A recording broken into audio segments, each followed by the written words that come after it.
का अपना टॉपिक है फलन। इसके बारे में हम पढ़ेंगे फलन कितने प्रकार के होते हैं और कौन कौन से होते हैं। तो सबसे पहले हम देखते हैं फलन की डेफिनेशन।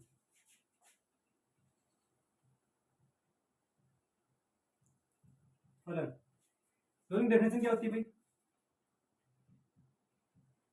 माना कि दो अरिक्त समुच्चय ए और बी है, ठीक है, ए और बी है, तब एफ ए से बी में परिभाषित होगा। तब एफ ए से बी में परिभाषित होगा यदि समुच्चय ए के प्रत्येक अवयव समुच्चय बी से अद्वितीय रूप से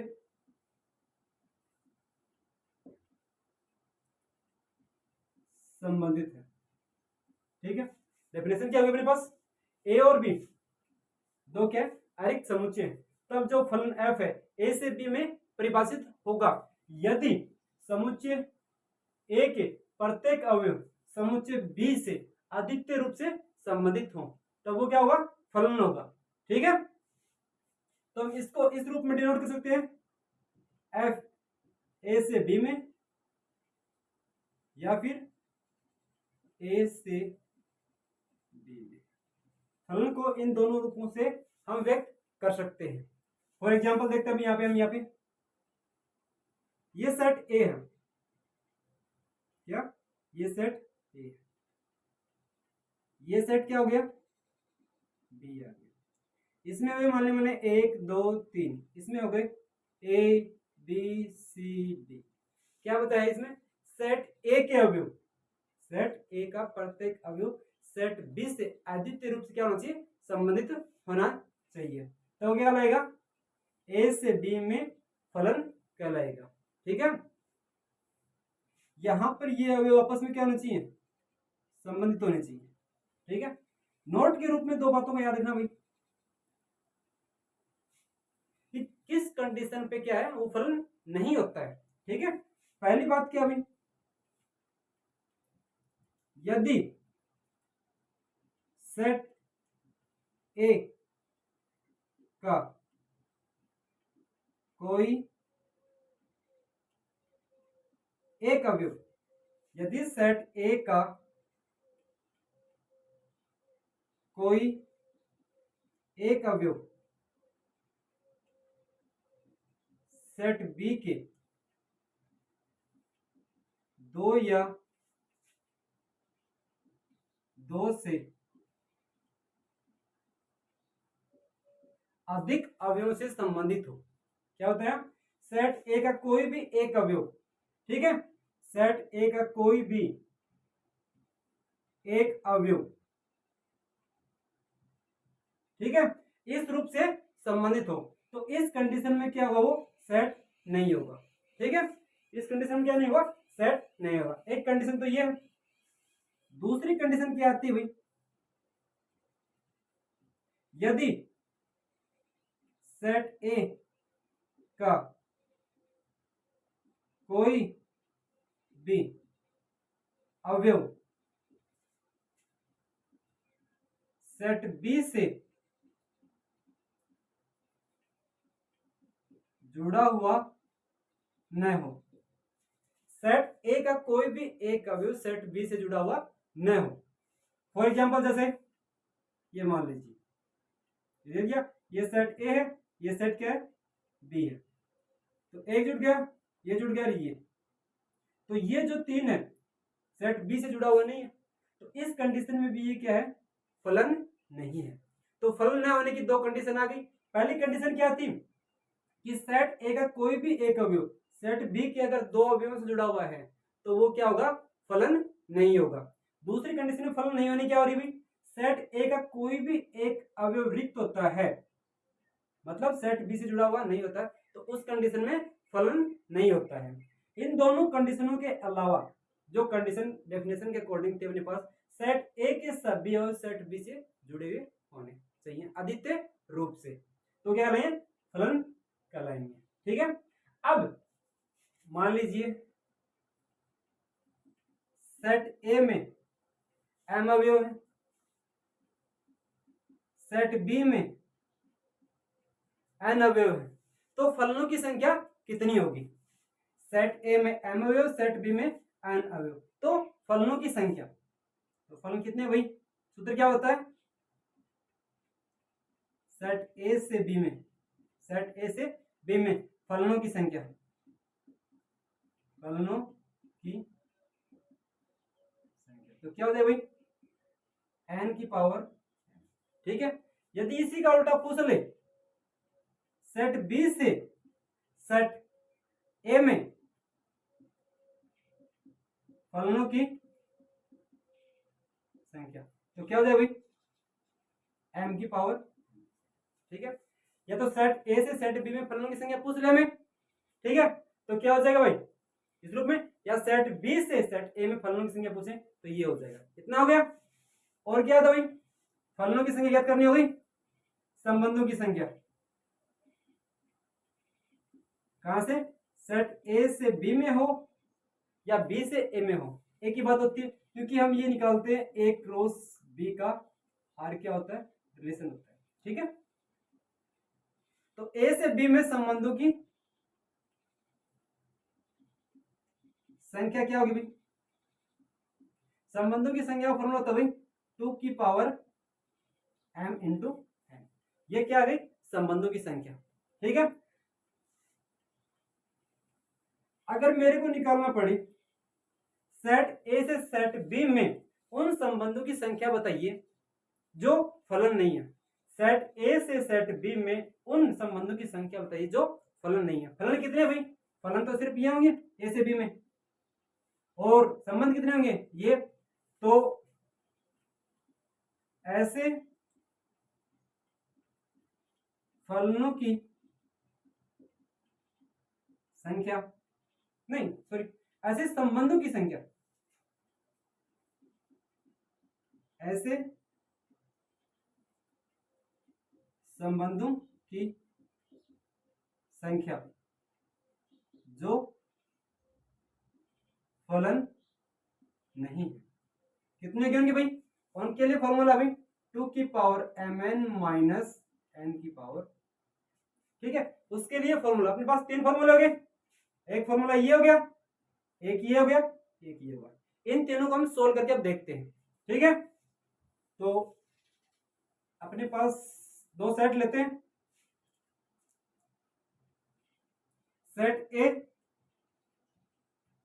इसमें 1 और 2 वे मान ली मैंने। सेट बी,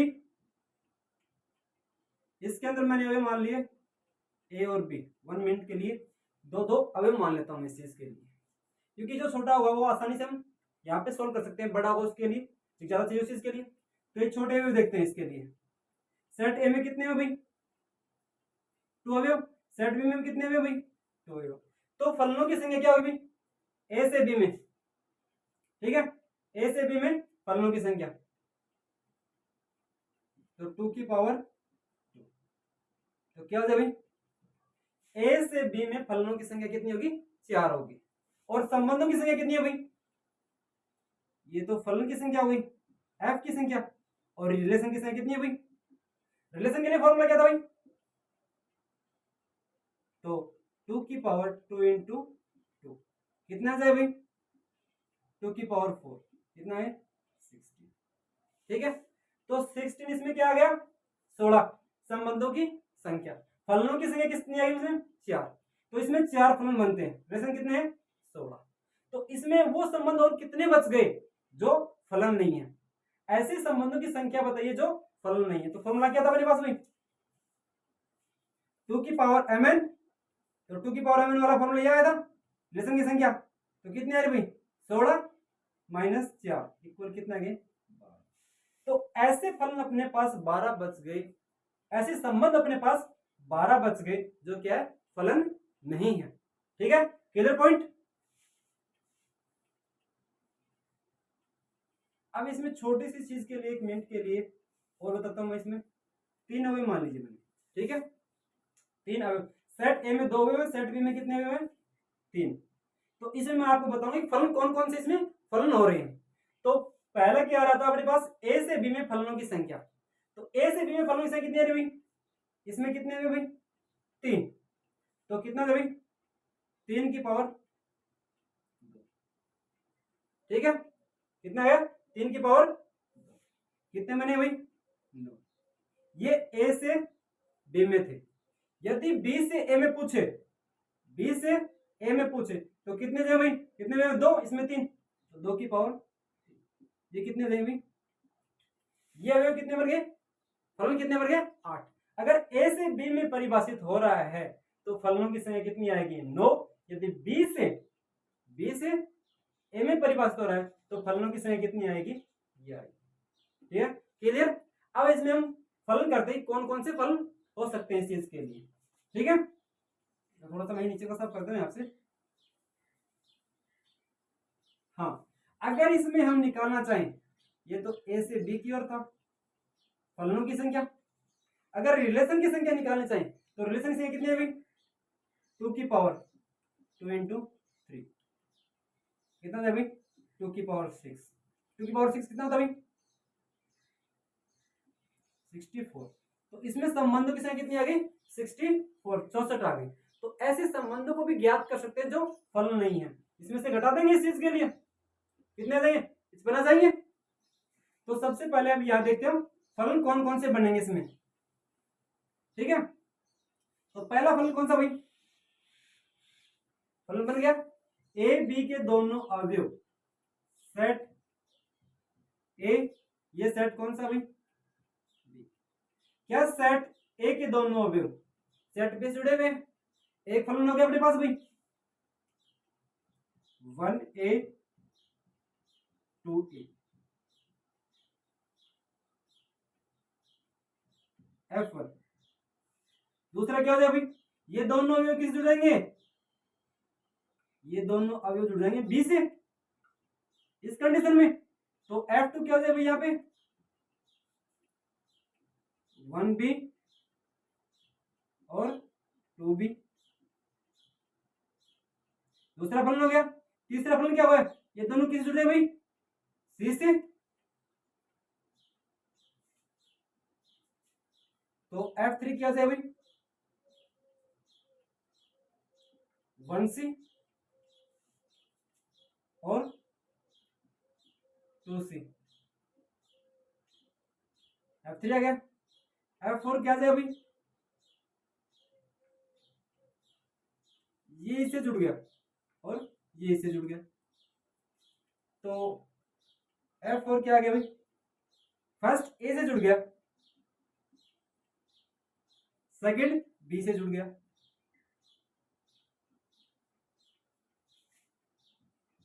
F4 हो गया 5, मतलब 500 फलन कौन सा हो सकता है इसके अंदर। अब मैंने इसको सी से जोड़ दिया तो क्या हो गया, A1 और 2c, 5 हो गया। अब मैंने ए को जोड़ दिया किससे, बी से जोड़ दिया, और 2 को किससे जोड़ दिया, 1 से जोड़ दिया। तो क्या होता है भाई, F6 1b और 2a। फिर मैंने 2 किससे जोड़ दिया, सी से। F7 1b 2c, एक ये फलन हो गया। अब मैं क्या करूंगा, 1 को सी से जोड़ दूंगा और 2 को ए से जोड़ दिया। F8 1 को सी से जोड़ दिया और 2 को ए से जोड़ दिया। फिर अगला क्या हो जाएगा भाई, 1 को सी से, 2 को बी से जोड़ दिया मैंने। F9 में क्या था भाई, 1 को C से जोड़ दिया और 2 को B से जोड़ दिया। इस प्रकार हमारे पास जो सेट ए और बी दिए हुए हैं, सेट ए से बी में, सेट ए से बी में परिवर्तित कर रहा हूं मैं, तो कितने फलन आए भाई, सेट ए से बी में परिवर्तित होने पर कितने फलन आ रहे हैं, 9 फलन आ रहे हैं। तो मैंने 9 फलन आपको बता देंगे, ये 9 फलन कौन कौन से संभव है, ये 9 फलन क्या है इसमें संभव हो सकते हैं। आप निकाल सकते हो ए से बी में परिभाषित करके 8 फलन। ठीक है, क्लियर हो गया यहां तक, फलनों की संख्या हम ज्ञात कर सकते हैं। तो अपने पास 2 सेट थे, यहाँ पे सेट ए और सेट बी। सेट ए ये था, सेट ए, सेट ए के 1 2 और 3। सेट बी में क्या मान लेता हूं मैं, set B A B C, A B C और डी, 4 अवयव मान लिए मैंने। ठीक है, तो अब हम पढ़ते हैं जो फलन के प्रांत, फलन के प्रांत, परिसर और सहप्रांत। ठीक है, किसी फलन के प्रांत कौन से होते हैं, परिसर कौन से होते हैं और सहप्रांत कौन से उस चीज के लिए। तो सबसे पहले प्रांत, प्रांत क्या होते हैं, सेट ए की बेस। ठीक है, किससे जोड़ दो, सेट बी के, चाहे एक अवयव जोड़ दो चाहे एक से अधिक अवयव से जोड़ सकते हो, लेकिन सेट ए का कोई भी एक अवयव इसके 2 या 2 से अधिक अवयव से न जुड़े। ठीक है, अब प्रांत क्या होगा भाई, सेट ए के सभी अवयव, सेट ए के सभी अवयव क्या हो जाएंगे, प्रांत हो जाएंगे। सहप्रांत क्या हो भाई, सेट बी के सभी अवयव, सेट बी के सभी अवयव क्या होंगे, सहप्रांत होंगे।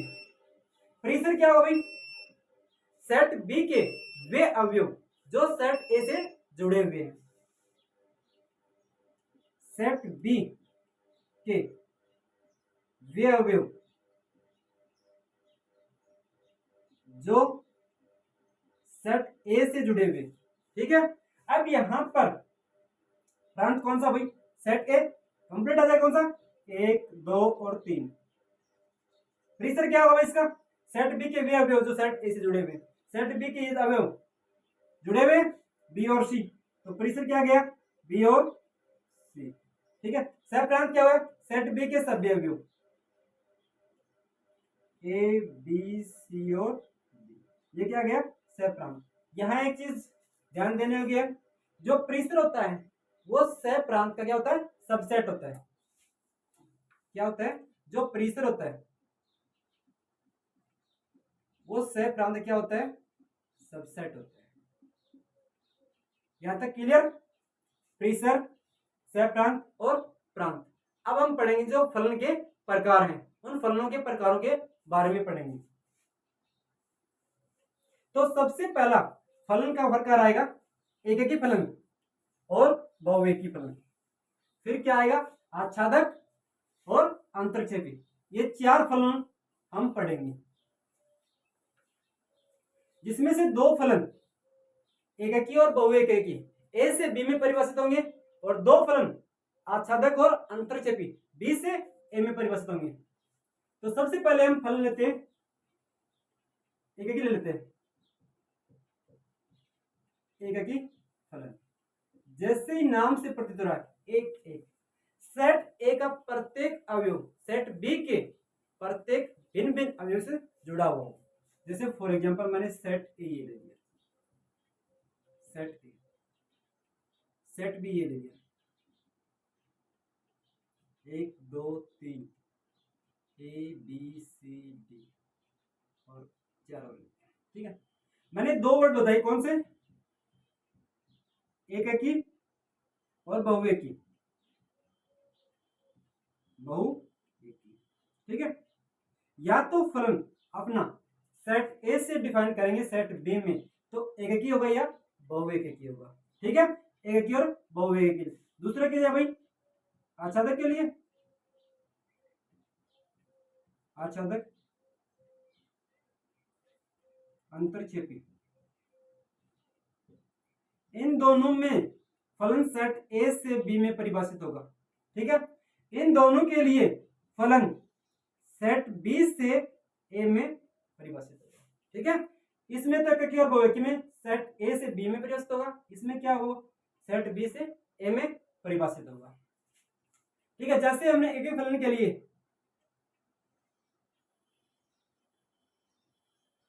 प्रत्येक सेट ए का अलग अलग अवयव सेट बी के अलग अलग अवयवों से जुड़ा हुआ है। हाँ, अलग अलग अवयव जुड़ा हुआ है तो क्या कहलाएगा, ये एककी फलन कहलाएगा। ठीक है, जैसे अन्य एग्जांपल क्या लेते हैं हम, एफ परिभाषित है एन से एन में, तो एफ एक्स इक्वल, ये अन्य एग्जांपल। इससे पहले हम एक फॉर्मूला और देख रहे हैं, तो जिससे हमें पता चल जाए, ये तो डायग्राम से हो गया। और उस फॉर्मूले में क्या होता है, अगर कोई फलन एककी है तो F X equal F Y, तो एक्स बराबर क्या आना चाहिए, वाई आएगा। ठीक है, दूसरा फॉर्मूला क्या भाई, एक्स वाई नॉट इक्वल, तो F X not equal F Y. ये दो फॉर्मूले होते हैं अपने पास। ठीक है, एककी फलन के लिए। तो सबसे पहले अपने पास क्वेश्चन दिया हुआ है, कोई फलन है एफ एक्स एक्स स्क्वायर, कहां परिभाषित हो रहा है भाई, एन से एन में परिभाषित हो रहा है। ये एन से एन में भी हो सकता है, जेड से जेड में भी हो सकता है, आर से आर में भी हो सकता है। ठीक है, लेकिन हमने क्या लिया भाई, एन से एन में परिभाषित हो रहा है। ठीक है, तो सबसे पहले इस फॉर्मूले में तो एफ वाई बराबर क्या हो जाएगा, वाई स्क्वायर, तो यहां पे क्या आ रहा है भाई, X square equal Y square आ जाएगा। क्यों भाई, क्योंकि क्या दिया भाई, एफ एक्स बराबर एफ वाई, तो एफ एक्स बराबर एफ वाई। एफ एक्स की वैल्यू क्या है भाई, एक्स स्क्वायर, वाई की वैल्यू क्या है, एफ वाई की वाई स्क्वायर, तो एक्स बराबर क्या आ गया, प्लस माइनस 11 यहाँ पे। लेकिन अपना जो फलन दिया हुआ है वो क्या है, एन से एन, मतलब नेचुरल संख्या से नेचुरल में परिभाषित हो रहा है। नेचुरल संख्या कौन सी होती है, 1 2 3, मतलब जितनी पॉजिटिव नंबर होते हैं 1 2 3 में वो नेचुरल संख्या होती है, तो नेगेटिव नहीं आएगा, तो x इक्वल क्या आ गया भाई, y आएगा। तो x का यहाँ पे एक मान आ रहा है, ट्रू हो रहा है, तो ये क्या आ जाएगा, एककी फलन आ जाएगा। ठीक है, ये तो हम डायग्राम के द्वारा, अगर ये कोई दिया हुआ क्वेश्चन दिया हुआ है उसको हम सूत्र के द्वारा एक फलन ज्ञात कर सकते हैं। एक होता है ग्राफ के द्वारा, किसके द्वारा, ग्राफ के द्वारा हम कैसे पता करें कि दिया गया जो फलन है वो एककी है या बहुएकी। तो एककी के लिए क्या करेंगे भाई, अपने पास ये कोई एक्स वाई प्लेन है। ठीक है, एक्स वाई प्लेन में अगर कोई ग्राफ दिया हुआ है, कैसे भी दिया हो, तो उसको ज्ञात करने के लिए सबसे आसान है एक्स एक्स के समांतर लाइन खींचेंगे, एक्स एक्स की समांतर रेखा खींचेंगे, जो ग्राफ को केवल एक बिंदु पर काटे। कितने बिंदु पर काटे, केवल एक बिंदु पर काटे। अगर एक बिंदु पर काटता है तो फलन क्या होगा, एककी होगा। ठीक है, ये हो गया। या फिर इसी का हमने ग्राफ लिया तो इसका ग्राफ क्या मिलता है मेरे को, ये मिलेगा, एन से एन में है, तो इसका हम ग्राफ एक्स किया है, एक्स एक्स डैश, ये समांतर प्रत्येक एक बिंदु पर काट रही है, तो ये ग्राफ के द्वारा भी हम प्रूव कर सकते हैं कि ये फलन कौन सा होगा, एककी होगा या नहीं होगा। तो ये फलन कौन सा हो रहा है, एककी फलन हो रहा है। ठीक है, तो हमने 3 विधियों के द्वारा फलन ज्ञात कर लिया कि ये फलन एककी होंगे। अब ज्ञात करेंगे बहुएकी। बहुएकी में क्या है, जो फलन एककी नहीं है, ए से बी में परिभाषित करें, उसमें से कंफर्म आ जाएगा तो एककी होगा या बहुएकी फलन होगा। अर्थात जो फलन एककी फलन नहीं है वो कौन सा फलन होगा, बहुएकी फलन होगा।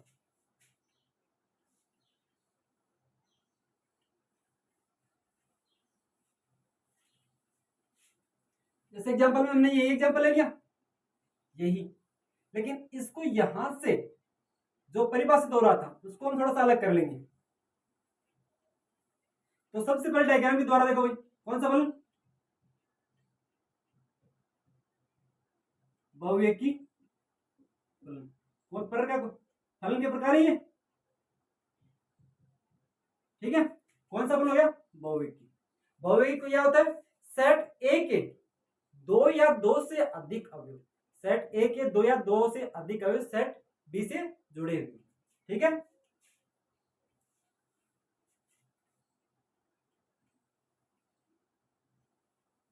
ये सेट ए हो गया,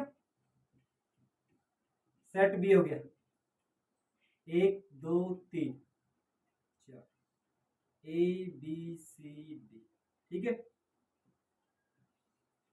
यहां पर सेट ए के ये दो अवयव बी से जुड़ गए, बी से जुड़ते ही ये कौन सा फलन हो जाएगा?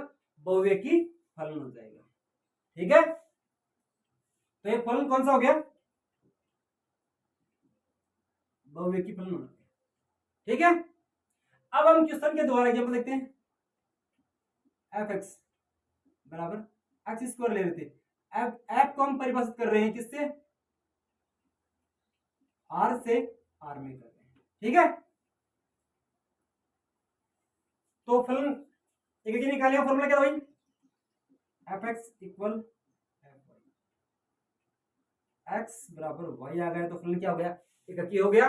और एक्स बराबर वाई नहीं आया, यानी एक्स का एक मान ही वाई आना चाहिए। अगर एक्स के दो मान प्राप्त हो रहे हैं यहां से, तो कौन सा फलन हो जाएगा? ये बहुविकी फलन हो जाएगा। ठीक है, तो ये फलन ले लो आप, तो क्या हो जाएगा यहां से? एफ वाई अभी हमने किया था, तो वाई स्क्वायर सोल्व किया था, क्या रहा अपने पास? X square equal Y square, X equal plus minus. ठीक है, यहां से एक्स के दो मान प्राप्त हो रहे हैं, एक्स के दो मान, कौन सा? वाई और माइनस वाई। तो एक फलन के अगर सेट बी में दो मान प्राप्त हो रहे हैं तो कौन सा फलन होता है? बहुविकी फलन होता है। तो ये कौन सा फलन हो गया भाई? बहुविकी फलन हो गया। डिफाइन कहां से कहां भाई? आर से आर हो रहा है, क्योंकि दोनों मान आर से आर में पॉसिबल है, दो मान प्राप्त हो रहा है। तो एग्जांपल ये ले लो, सी ऑफ एक्स इक्वल एक्स। ठीक है, इन दोनों को हम करके देख सकते हैं। एग्जांपल में दोनों कौन से आ रहे हैं? बहुविकी आ रहे हैं, आर से आर में। ठीक है, अगर यही फलन दोनों एन से एन में होंगे तो ये बहुविकी नहीं होंगे, एक ही फलन होंगे। ठीक है, दोनों हो गए।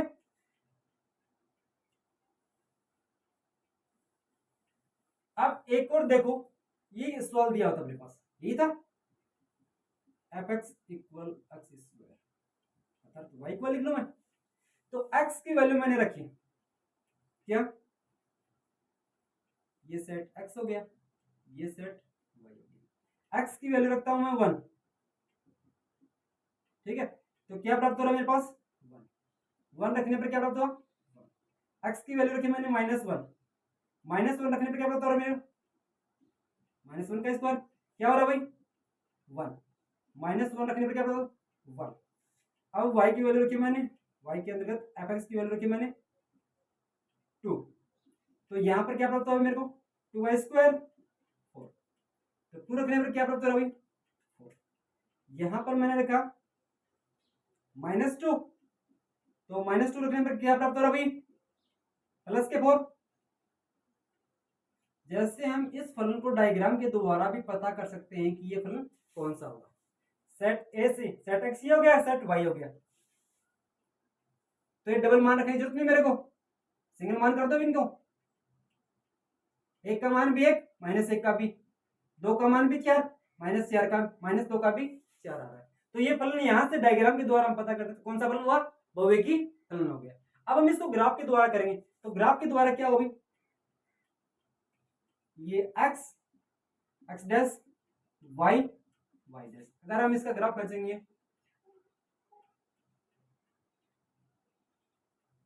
ऐसे ग्राफ मिलेगा।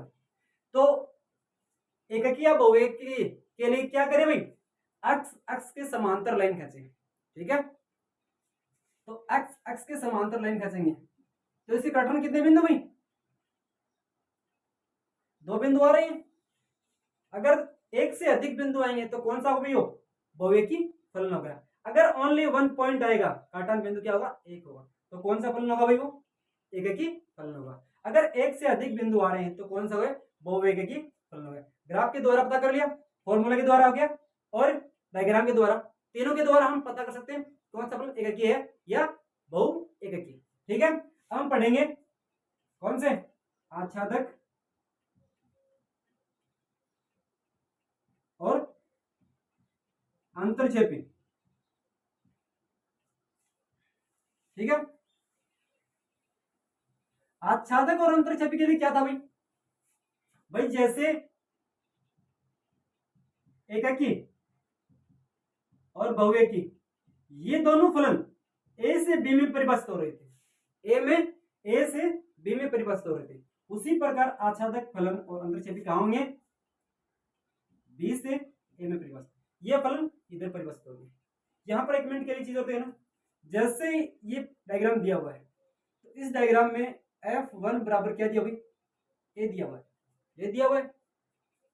तो सेट बी वाले अवयव को, ये अवयव इसको बोलेंगे हम प्रतिबिंब। क्या बोलेंगे? सेट बी वाले अवयव को बोलते हैं हम प्रतिबिंब। अब हम इनवर्स निकालते हैं, F इनवर्स ए बराबर क्या होगी? 1। तो इस 1 को हम बोलेंगे पूर्व प्रतिबिंब। प्रतिबिंब का क्या था? पूर्व प्रतिबिंब। ठीक है, पूर्व प्रतिबिंब किन अवयवों को बोलते हैं? एक है, एक किधर है? 1 2 3 4 इधर आ रहे हैं। सेट ए वाले अवयवों को क्या बोलते हैं? सेट ए वाले अवयवों को बोलते हैं पूर्व प्रतिबिंब। सेट बी वाले अवयवों को क्या बोलेंगे? प्रतिबिंब। ठीक है,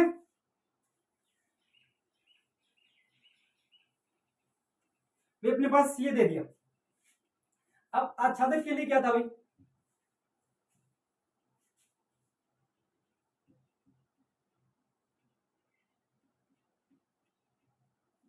आच्छादक फलन के लिए क्या भाई? डेफिनेशन क्या है? सेट बी के सभी अवयव सेट ए से जुड़े हुए होने चाहिए। सेट बी के सभी अवयव सेट ए से संबंधित होने चाहिए भाई। ठीक है, आच्छादक फलन क्या था? सेट बी के सभी अवयव सेट ए से जुड़े हुए होने चाहिए। ठीक है, तो यहां पर समझ होना चाहिए। तो इसको हम एक चीज लिखते हैं, एफ एक्स इक्वल वाई। दूसरी कंडीशन हम देंगे इसकी, प्रेशर इक्वल सेपरेट। ठीक है, इन कंडीशनों में किसी भी कंडीशन में आ जाए तो वो क्या होता है? आच्छादक फलन होता है। अब यहां पे ये फलन हो गया सॉरी। तो यहां सेट बी का प्रत्येक अवयव, सेट बी का प्रत्येक अवयव सेट ए से संबंधित है। तो जो ये फलन दिया गया है, ये फलन कौन सा है? आच्छादक फलन है। ठीक है, फॉर एग्जाम्पल यहां पे हुआ दूसरा क्या लेते हैं भाई? एफ एक्स बराबर एक्स ले लिया मैंने। ठीक है, तो एफ एक्स की वैल्यू मैंने क्या रखी? 1 रखी। तो इसकी वैल्यू कितनी प्राप्त है मेरे को? 1। एफ एक्स में यहां एक्स की वैल्यू 2 रखी, तो यहां वैल्यू कितनी प्राप्त हुई मेरे को? 2। 3 रखी, तो क्या वैल्यू प्राप्त हुई? 3। ये तो था भाई। तो जैसे x और y, x की वैल्यू मैंने क्या रखी? 1 रखी, तो y की वैल्यू 1। एग्जाम्पल अपने पास ये था। अगर 2 रखी 2, 3 रखी 3। तो इस प्रकार का जो डायग्राम बनता है, a के सभी x के सभी सेट y से संबंधित हो रहे, अर्थात y के सभी सेट x से संबंधित है। तो ये जो फलन है, ये कौन सा फलन होता है भाई? आच्छादक फलन होता है। ठीक है, अब यहां पर एक बात नोट कर लो, जो फलन आच्छादक है वो अंतरक्षेपी नहीं होगा, और जो फलन आच्छादक नहीं है वो फलन कौन सा होगा? अंतरक्षेपी होगा।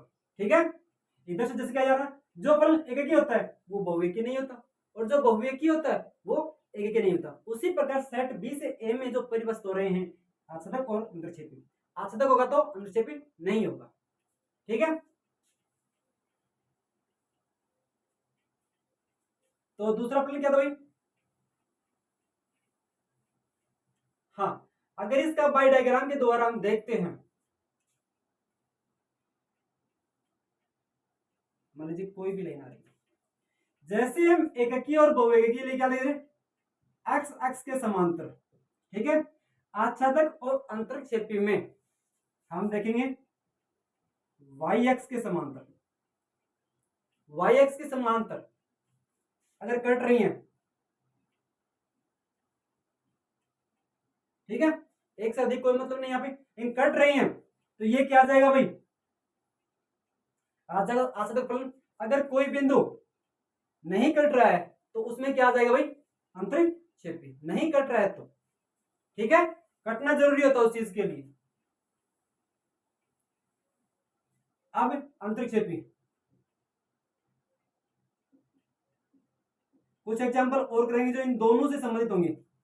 अंतरक्षेपी फलन, इसकी परिभाषा क्या भाई,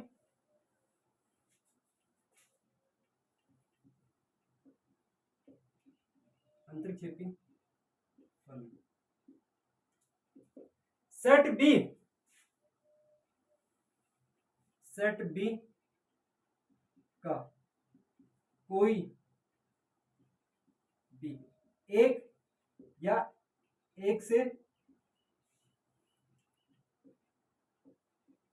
अधिक अवयव सेट बी से संबंधित नहीं हो, ठीक है।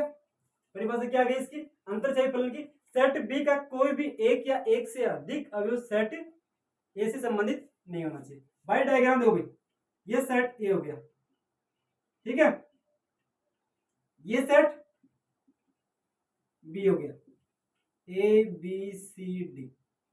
अगर ये चारों सेट ए से संबंधित होंगे तो आच्छादक हो जाएगा, और इसमें से कोई भी एक या एक से अधिक अवयव बच गए, जैसे मान लीजिए ये बच गए, ये दो अवयव बच गए, तो ये फलन कौन सा होगा भाई, ये फलन हो जाएगा अंतरक्षेपी फलन हो गया, ठीक है। तो बाय डायग्राम के द्वारा आ गए। अब इसके क्वेश्चन देखते हैं हम एग्जाम्पल के द्वारा कि कौन कौन से क्वेश्चन होंगे। जैसे F X equal X square ले लो, एफ एक्स इक्वल एक्स की क्यूब ले लो, F X equal X model ले लो, ठीक है। लेकिन इनकी जो कंडीशन होगी, ये कहां से कहां परिभाषित होंगे, वो मेन डिपेंड होती है।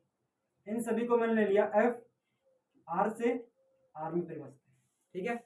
तो इनमें से कोई भी क्वेश्चन हम कर सकते हो, यहां पे मैं ओनली वन क्वेश्चन ले रहा हूं, ठीक है। तो कौन सा क्वेश्चन ले भाई, तो ये ले लें, ये ले लें और ये ले लें, ठीक है। फर्स्ट ये ले लेता हूं मैं। तो क्या निकालना है मेरे को, अंतरक्षेपी फलन या आच्छादक है या नहीं, इस फलन को पता करना है या नहीं, ठीक है। तो सबसे आसान तरीका होता है या तो ग्राफ के द्वारा पता कर सकते हैं, ग्राफ नहीं हो, ग्राफ नहीं हो उस चीज के लिए हम आसान वैल्यू है इसकी वैल्यू रखें, सबसे आसान तरीका वैल्यू रखें, इसकी वैल्यू रखो भाई, ये मान एक्स मानिए, ये वाई मानिए, ठीक है।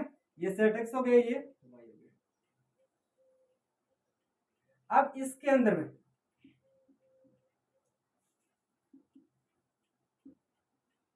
जैसे हमने जो ग्राफ के द्वारा पता कर रहे थे, उसमें पॉजिटिव और नेगेटिव दोनों वैल्यू संबंधित होनी चाहिए।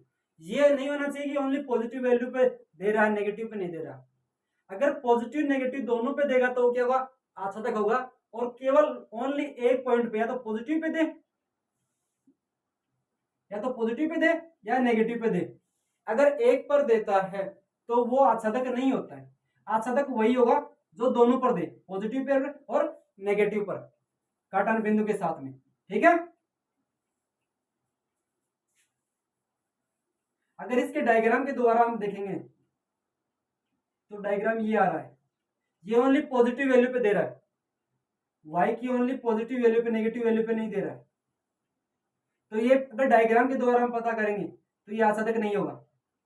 इसका डायग्राम क्या बनेगा भाई, यहां देख लो, ये बनेगा। यहां पे अगर y के समांतर लाइन खींच रहा हूं मैं, तो दोनों मान दे रहा है, पॉजिटिव और नेगेटिव, तो ये क्या होगा भाई, आच्छादक होगा। और ये ओनली पॉजिटिव मान दे रहा, नेगेटिव मान नहीं दे रहा, तो ये आच्छादक नहीं होगा। कौन सा होगा, अंतरक्षेपी होगा। ये फलन है, इसका ग्राफ क्या बनेगा भाई, इसका ये ग्राफ बनता है। ये भी ओनली पॉजिटिव वैल्यू दे रहा है, नेगेटिव वैल्यू नहीं दे रहा नीचे की, तो ये भी क्या है, आच्छादक नहीं होगा। ठीक है, ये तो हमने पता किए ग्राफ के द्वारा। ठीक है, अब हम वैसे निकालते हैं इनको। हाँ भाई, ये बनने कहां से कहां पर हो रही, आर से आर में। तो यहां आर से आर में जो परिभाषित हो रहा है उसके लिए एक चीज भी नोट कर रहा है भाई, यहाँ पे क्या नोट कर रहा है, ये तो क्या होता है, इसका प्रांत होता है। क्या होता है, प्रांत। ये क्या होता है, सह प्रांत होता है भैया, परिसर नहीं होगा भैया, ये क्या होगा, सह प्रांत। ये प्रांत, ये सह प्रांत। क्योंकि मैं अंतरिक्षेपी और आसादिक में चलूंगा तो मुझे इस पॉइंट की आवश्यकता पड़ेगी, यानी बी से ए में परिभाषित करने के लिए। यहां मैंने x की वैल्यू 1 रखी, x की वैल्यू क्या रखी, 1। तो क्या प्राप्त हुआ मेरे पास, 1 का स्क्वायर। f -1 रखी, -1 क्या प्राप्त हो रहा है,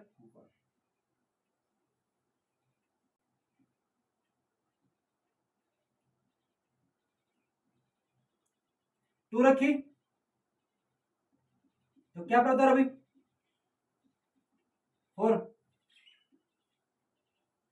-2 रखी, प्लस का 4। 3 रखी,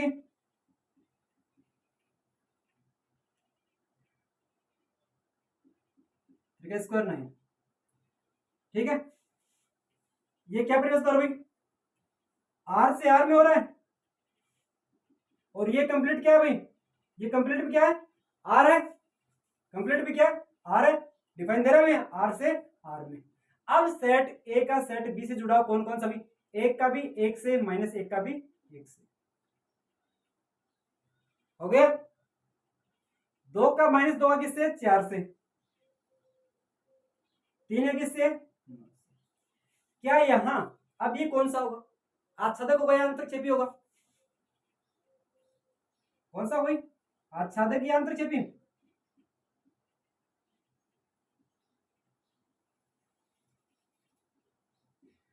डेफिनेशन क्या थी आच्छादक की, सेट बी के सभी अवयव सेट ए से जुड़े हुए होने चाहिए। क्या यहाँ पर सेट बी के सभी अवयव सेट ए से जुड़ रहे, नहीं जुड़ रहे, तो ये आच्छादक नहीं होगा। अंतरक्षेपी क्या थी, सेट बी के कम से कम एक या एक से अधिक अवयव बचने चाहिए जो सेट ए से जुड़े हुए नहीं है, वो कौन सा होगा, अंतरक्षेपी फलन हो जाएगा अपने पास। ठीक है, क्लियर पॉइंट इस चीज के लिए, किसमें, अंतरक्षेपी और आच्छादक के लिए, दोनों के लिए, डायग्राम के द्वारा और भाई क्वेश्चन के द्वारा और ग्राफ के द्वारा, तीनों प्रकार से क्या हो गए, क्लियर हो गई है।